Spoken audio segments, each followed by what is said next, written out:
사실 2인자라는 언어는 양가적인 감정을 느끼게 합니다. 1인자가 될 가능성이 있거나 욕망이 있는 사람이 2인자입니다. 내가 2등인데 앞에 있는 한 사람을 기어이 제치고 영광의 자리에 올라가고 싶은 마음이 전혀 없다면 그것은 사람의 마음이 아닙니다. 만약 내 선택이 아니라 제도적 제약이나 관계적 편애 때문에 계속 2인자에 머물 수밖에 없다면 내적 분노도 대단할 것입니다. 물론 멈출 줄 모르고 점점 더 치열해지는 오늘날에는 무한 경쟁에 지쳐 B급 감성을 즐기는 문화도 있지만 어쩌면 거기에는 여우와 신포도처럼 내 정신 건강이나 챙기자는 마음이 깊숙이 숨어 있는지도 모릅니다. 생각해보면 예수님께서 선포하셨던 하나님 나라는 수직축의 나라가 아닙니다. 그 나라에 참여하는 사람들에게 내 역할은 있을지언정 순위를 매기는 것은 무의미합니다. 고대 이스라엘 공동체가 수직축의 정점이었던 이집트를 탈출해 약속의 땅에서 새로운 질서를 앙망하며 하나님의 백성으로 살아갔던 것을 기억합니다. 첫째가 되고 싶고 그것을 지속하고 싶은 인간의 욕망 때문에 결국에는 실패하고 아픔과 고통이 많았지만 그 폐허 한가운데서 계속 들렸던 하나님의 메시지 또한 기억합니다. 첫째, 둘째가 뭐 그리 중요하냐.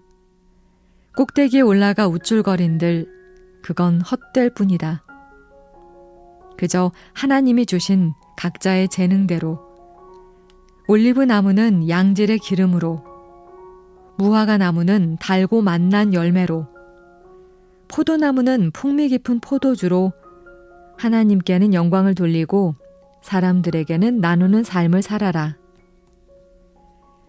그 시절 꼴찌였던 사람들도 하나님의 뜻과 계획을 잊고 약속의 공동체 안에서도 서로 물고 끌어내렸는데 하물며 요즘 세상일까요?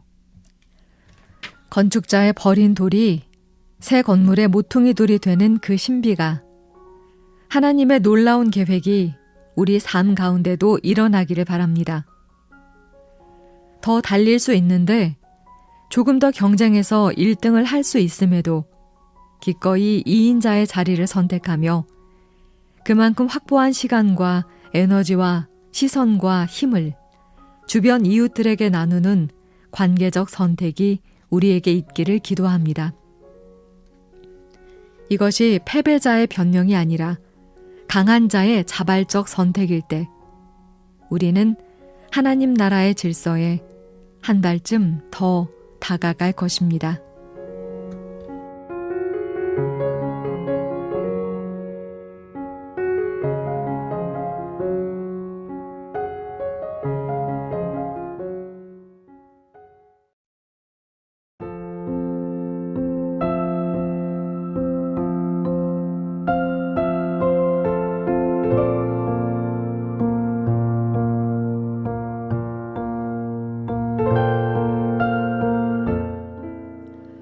종종 요나단의 심정이 궁금했습니다. 요나단은 아버지 사울에 이어 왕이 될 수 있는 유리한 배치, 거기다 용모나 용맹함이 뛰어난 왕자였습니다. 그런데 그는 어찌 왕위 계승에 대한 욕망을 극복하고 왕자를 위협하는 경쟁자 다윗의 목숨을 구할 수 있었을까요? 결코 나눌 수 없는 것이 왕의 자리라고 합니다. 하여 형제 간에 심지어 부자 간에도 피해 사륙을 불러오는 일들이 역사에 많았는데 요나단은 어찌 다윗을 살리는 선택을 할 수 있었을까요? 아버지의 질투와 승승장구하는 다윗을 보며 요나단은 어떤 마음이었을까요? 작은 시골 소년이 장수가 되어 어느덧 왕의 자리를 위협하는 존재가 되었으니 후계자인 왕자로서 내적 갈등이 커지지 않았을까요? 아무리 다윗과 친한 사이여도 아무리 성품이 너그럽고 포용력이 있어도 결코 쉬운 상황은 아니었을 것입니다. 하지만 요나단은 아버지의 위협과 친구의 위험 사이에서 다윗에게 이런 말을 합니다. 여호와께서 내 아버지와 함께 하신 것 같이 너와 함께 하시기를 원하노니. 사울도 극복하지 못한 질투심을 넘어 요나단은 경쟁자 위치의 다윗을 축복합니다. 이 일이 어찌 가능했을까요? 그가 이렇게 말할 수 있었던 것은 이스라엘의 통치 방식을 핵심적으로 꿰뚫어 알았기 때문입니다. 이스라엘은 인간이 인간 위에 군림하며 통치하는 나라가 아닙니다. 여호와만이 왕 되시는 나라입니다. 때문에 인간 왕의 가장 큰 덕목은 주님의 영과 함께하는 것이었습니다. 하지만 그렇게 생각해도 이상한 점이 있습니다. 요나단 역시 주님이 함께 하셨을 텐데 왜 스스로 왕 되기를 포기했을까요? 어쩌면 요나단은 자신보다 다윗에게서 더 나은 왕의 자질을 발견했던 것이 아닐까요? 자신을 높이려는 자와 공동체의 구원을 위해 가장 적합한 인물을 높이려는 자의 결단은 다를 수밖에 없습니다. 아버지의 마음을 돌이키려는 요나단에게 화가 난 사울은 아들을 향해 단창까지 던졌습니다. 이 일로 아버지의 결심을 한 요나단은 다윗과 미리 나눈 신호로 그를 도망가게 했습니다. 돌아올 다윗이 왕이 될 것을 알았을 텐데도 말입니다. 이런 까닭에 요나단을 다윗에 못 미치는 2인자로 보고 싶지 않습니다. 그가 전장에서 아버지 사울과 함께 싸우다 죽었지만 그의 죽음 또한 저주나 형벌이라고 생각하지 않습니다. 치열한 왕권 다툼, 이미 기운 아버지의 권력, 다윗의 영민함과 신앙, 이 모든 것을 커다란 하나님의 나라 관점에서 보면서 자기 할 일을 묵묵히 수행했던 신앙인의 모습만 보일 뿐입니다. 요나단은 분명 다윗에게 밀린 2인자가 아니라 하나님의 왕국을 믿고 지킨 큰 자입니다.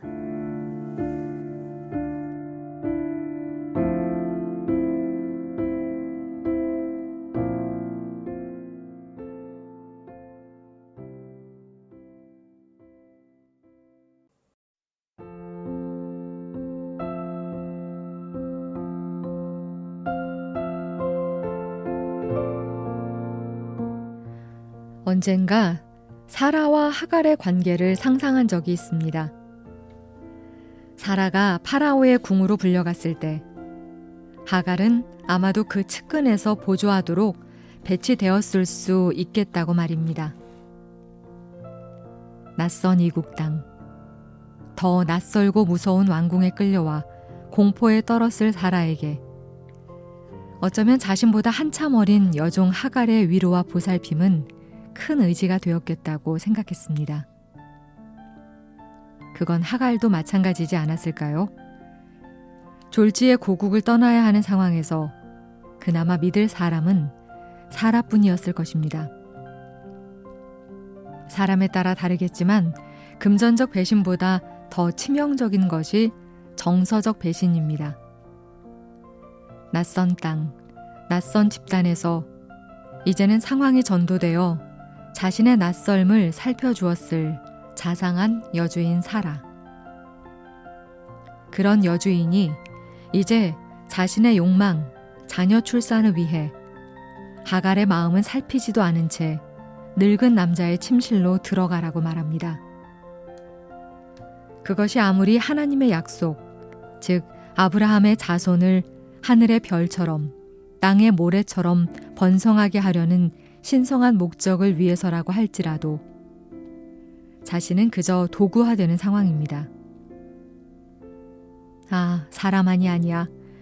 노비는 결국 약자들을 사랑하신다는 하나님에게조차 사람이 아니구나. 이런 자포자기를 왜 안 했을까요? 이 정황은 이인자도 아닙니다. 그저 종속물로서의 절망적인 자기 인식일 뿐입니다. 성서의 구성을 그대로 따라가 보면 하갈은 임신 말기에 한 번, 이스마엘의 청소년기에 또 한 번 공동체에서 쫓겨났습니다. 임산부일 때와 다 큰 아이의 죽음을 목도해야 하는 순간, 언제가 더 간절하고 안타까울지 비교하는 것이 무의미할 정도로 둘 다 절망적인 상황입니다. 아무리 유리방황하는 이주민 공동체라고 해도 그 안에 있어야만 생명을 보존할 수 있습니다. 그런데 하갈은 쫓겨났습니다. 심지어 홀몸도 아니었습니다. 나는 하나님의 구원 역사를 입증한다는 아브라함의 공동체에 속할 자격이 없는 것인가? 약자들의 하나님을 자처한 그분은 나 같은 것은 돌아보지 않으시나? 이러한 하갈의 울부짖음에 하나님은 반응하셨습니다. 일어나 아이를 일으켜 내 손으로 붙들라. 그가 큰 민족을 이루게 하리라 하시니라. 그리고 하갈의 눈을 밝히셔서 샘을 찾게 하셨습니다. 이후 이스마엘은 광야에서 거주했으나 하나님께서 함께 하셨기에 건강하게 장성하여 또 다른 공동체를 이루었습니다. 하갈은 자신이 만난 하나님을 엘로이, 나를 살피시는 하나님으로 고백했습니다. 아들을 제물로 바쳐야 하는 줄 알았던 아브라함은 다른 제물을 준비하신 하나님께 감사하며 여호와 이레라고 외쳤습니다. 하지만 그 사건보다도 하갈의 엘로이가 먼저 배치되어 있습니다. 누가 먼저인지는 크게 중요하지 않지만 순서로 보자면 성서에서 자신이 체험한 하나님의 이름을 부른 최초의 사람은 하갈입니다. 엘로이, 나는 학생들에게 성서를 소개할 때 종종 을의 신앙 고백이 역사 속에서 살아남고 문명사의 주류 담론이 된 텍스트라고 말하곤 합니다. 사실 그리 보자면 이런 이야기에서 누가 1인자이고 누가 2인자이냐 하는 키재기는 무의미합니다. 그러나 분명한 사실은 약자 중의 약자, 을 중의 을인 하갈을 하나님은 살피셨고 응답하셨다는 것입니다. 하나님의 시선에서 비교는 무의미합니다. 그렇게 하갈은 새로운 공동체의 어머니가 되었습니다.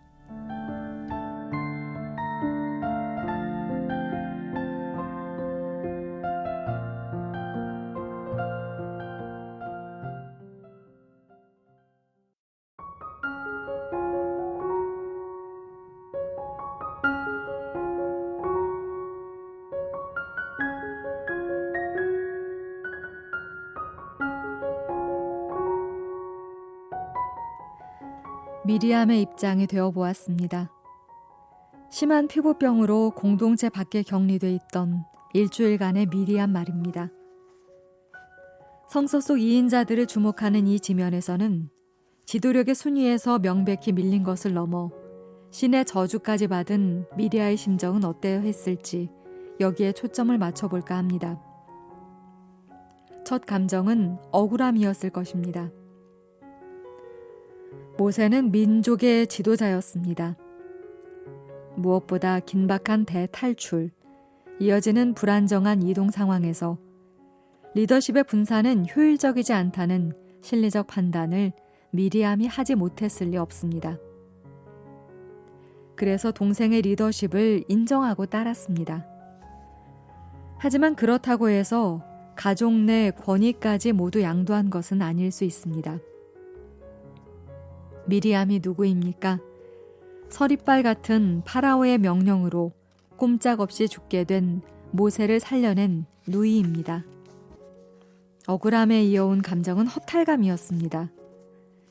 그간의 수고와 기여가 이렇게 귀결되나? 가족 구성원 사이에서 큰 누나여 책임을 다한 미리암. 게다가 모세보다도 먼저 공동체 안에서 민족 지도자 역할에 최선을 다했던 그녀 입장에서는 저주의 상징인 피부병을 얻고 공동체에서 격리된 그 일주일이 매우 고통스러웠을 것입니다. 하지만 마음의 상처를 입은 미리암이 백성의 태도로 인해 위로받고 채움받았기를 소망합니다. 그녀에게 이래간의 격리가 별로 주어졌지만 미리암이 진영 밖에 있는 동안 백성들은 행진하지 않았습니다. 온유한 모세의 명령이었는지는 모르겠지만 적어도 성서 본문에는 그런 구체적인 묘사가 등장하지 않습니다. 민수기 12장 15절에서 주체는 백성입니다. 그를 다시 들어오게 하기까지 행진하지 않았다고 되어 있습니다. 미리암이 그만큼 신뢰받고 사랑받는 지도자였다는 증거입니다. 여호와께서 모세와만 말씀하셨느냐, 우리와도 말씀하지 아니하셨느냐. 민수기의 이 구절을 미리암과 아론의 지도력 장악을 위한 욕망의 근거로 제시하는 사람들이 있음을 압니다. 심지어 이어지는 본문에서는 여호와께서 미리암이나 아론과 달리 직접 여호와의 형상을 대면하는 모세의 구별된 리더십을 증명하는 부분도 나옵니다. 이러한 묘사에만 근거해 판단한다면 여호와를 아는 지식의 면에서 미리암은 모세의 권위 아래입니다. 때문에 많은 이가 이 본문을 모세의 정치적 리더십과 아론의 종교적 리더십을 확고히 하는 본문으로 해석합니다. 하지만 이 글에서는 민수기 12장 15절을 주목하며 초점을 달리하여 미리암을 기억하고자 합니다. 회복과 복귀를 간절히 염원하고 기도했을 회중의 사랑과 신뢰를 받았던 지도자로 말입니다. 미리암 역시 공동체의 환대 속에서 억울함과 허탈감을 극복하고 결국 온전히 채워졌기를 바랍니다. 어차피 하나님의 시선에서 누가 1인자이고 2인자인지는 중요하지 않으니 말입니다.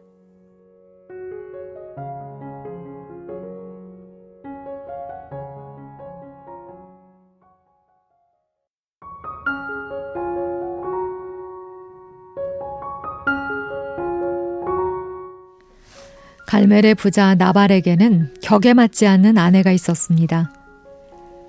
나발은 이름처럼 어리석은 사람이었습니다.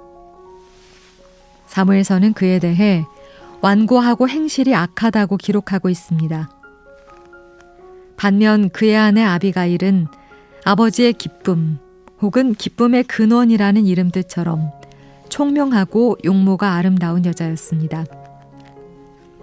그리고 우리가 잘 알듯이 과부가 된 아비가일은 다윗의 아내가 되었습니다. 해피엔딩 같은 이 일화에 성서 속 2인자의 갈등이 어디 있을까요?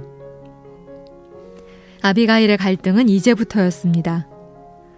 나발과 살 때는 속은 터졌겠지만 내적 갈등은 없었을 것입니다. 살아있는 남편을 두고 재가를 할 수 있는 시절도 아니고 그저 순간순간 현명하게 판단하며 버티는 것밖에 방법이 없었을 것입니다. 하지만 다윗의 아내가 되니 궁중 여인들의 권력 다툼에 마음고생이 시작됐을 겁니다. 아비가일은 우둔한 여자가 아닙니다. 나발의 어리석은 행동을 수습하던 당시에도 다윗에게 훗날 다시 권세를 잡게 될 때 자신을 기억해달라고 간청했을 만큼 주도 면밀했습니다. 그런 아비가일이 아들을 앞세워 다음 세대의 권력을 누리려는 여인들의 궁중 암투를 어찌 눈치채지 못했겠습니까? 하지만 이후 성서의 어느 기록에도 아비가일의 처세술 이야기는 등장하지 않습니다. 아름답기는 하지만 총명하지도 용감하지도 않은 듯한 밧세바가 아들 솔로몬을 왕위에 앉히기 위해 애쓰는 장면들은 담겨 있지만 아비가일의 이야기는 찾을 수 없습니다.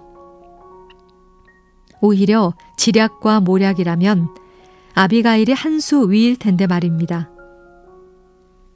그저 역대기의 왕자의 이름으로만 등장할 뿐입니다. 전술에 능했던 다윗의 아들이며 어머니가 지혜로운 아비가일인데 다니엘이 다른 왕자들보다 뒤떨어졌을까요? 용모면 용모, 지략이면 지략, 어느 왕자와 견주어도 부족하지 않았을 것입니다. 그런데 다니엘은 왕자들이 저마다 왕권을 차지하기 위해 궁중 암투를 벌이는 동안 왜 조용히 지냈을까요? 성서는 이후 아비가일과 다니엘 이야기에 침묵하기에 더는 알 수 없지만 왠지 상상이 갑니다. 지혜롭고 총명한 어머니 아비가일은 아들에게 왕좌보다 더 귀한 삶을 유산으로 물려준 것 같습니다. 여호와의 살아계심을 늘 마음에 품고 정직과 성실로 사는 일상, 권모술수나 모략으로 죽고 죽이는 정쟁에서 멀리 떨어져 주변 사람들을 돌아보고 살피는 그런 삶 말입니다. 이렇게 사는 그들에게 누군가는 이인자를 넘어 실패자라고 비아냥거렸겠지만 그 어머니와 아들의 마음은 평안했을 것입니다. 형제들끼리 죽고 죽이는 유혈 상황에서도 그들의 삶은 주변에 넉넉함을 끼치는 삶이었을 것입니다. 이 모자의 평화로운 삶을 상상하며 세상의 잣대에서 자유로운 신앙을 소유한 사람의 지혜를 다시 한번 배웁니다.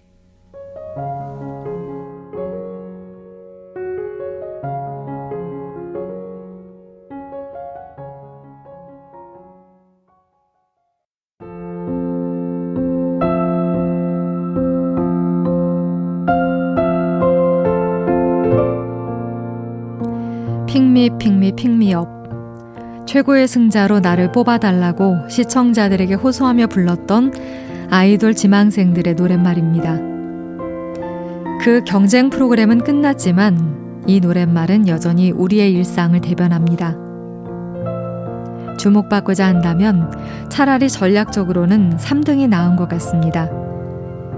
1등이 주목받는 최종 결승전에서 2인자로 밀려나 뒷배경이 되는 것보다 차라리 준결승전에서 탈락자가 되어 대중의 마음에 아쉬움으로 각인되는 상황이 연출될 테니까요.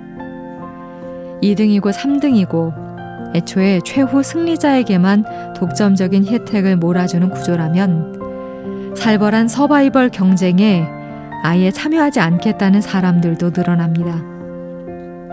젊은이들 사이에 워라벨의 삶이 유행하는 것도 이런 사회적 배경 속에 있습니다. 세례자 요한은 언제 하늘로부터 자신의 사명을 받았을까요? 계시를 받은 순간이 있었기에 요단강에서 물 세례를 베풀 때 본인이 메시아가 아님을 분명하게 말했을 것입니다. 자신은 기껏 회개를 촉구하는 물 세례를 베풀 뿐이지만 자기의 뒤에 오시는 이는 인간의 내면과 세상을 바꿀 변혁적 힘인 성령을 부어주는 분이라고 말합니다. 결국 자신은 그리스도의 활동을 위해 길을 준비하고 사람들의 마음을 준비시키는 역할을 맡았다는 말인데 언제 이런 계시를 받았을까요? 요단강에서 머무는 숱한 수행의 날들 동안 충분히 가능했을 것입니다. 하지만 그런들 요한이 자신의 역할을 쉽게 인정할 수 있었을까요?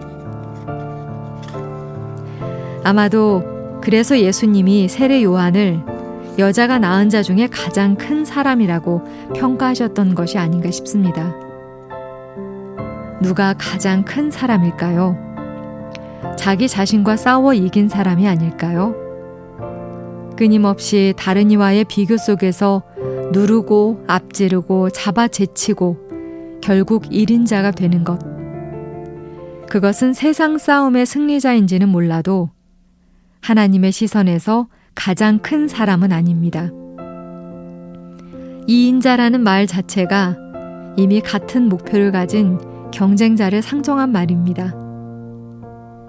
하지만 나의 목, 나의 소명을 밝히 아는 자에게 중요한 것은 누가 나보다 더 나은가, 더 더 뛰어난가가 아닙니다.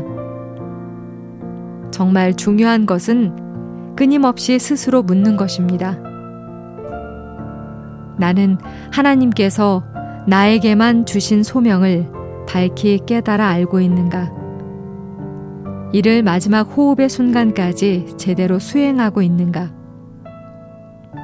필시 생의 어느 순간에는 예수와 비교하기도 했을, 하여 갈등하는 순간도 있었을 사촌 형이었겠지만 요한은 이를 신앙 안에서 잘 극복한 것 같습니다. 그랬기에 요단강에서 자신의 사역을 시작하는 순간에도 자신이 메시아가 아님을 밝히 말할 수 있었습니다. 그래서 세상의 시선을 이겨낸 세례자 요한의 이야기를 하고 싶었습니다. 여전히, 아니 그 어느 때보다 더 잔인하고 폭력적으로 1등이 되라고 요구하는 이 세상의 한복판이기에 더욱